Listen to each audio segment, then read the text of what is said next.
خب بندریمون آماده است. روشا اومده امتحان کنه. تا حالا هم بندری امتحان نکرده.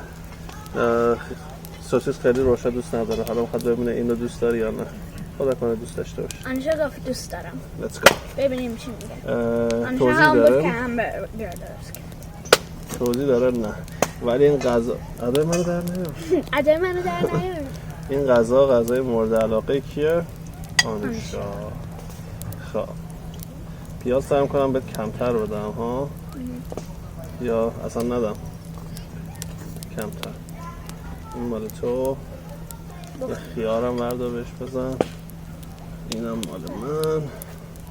به به به به به به. پیاز سعی میکنم بیشتر بدم. آماده ای؟ خیلی داغه ها. بریم. اوپسی.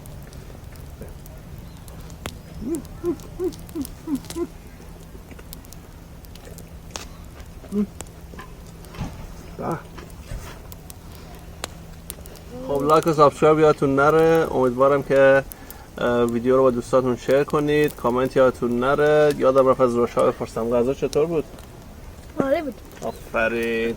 تا هفته بعد خداحافظ. آبیس. یه لقمه دیگه باید بگیرم.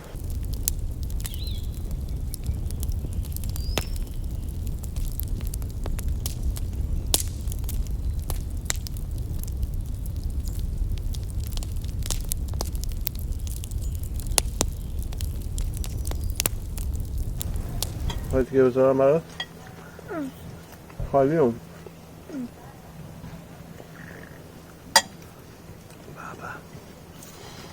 خیلی خوب شد. امیدوارم که این غذا رو درست کنیم. عالی. چطور بود؟ عالی بود. خب چطور بود؟ اوپس این غذا چطور بود؟ عالی بود. آفرین. آفرین. آره آفرین. تا هفته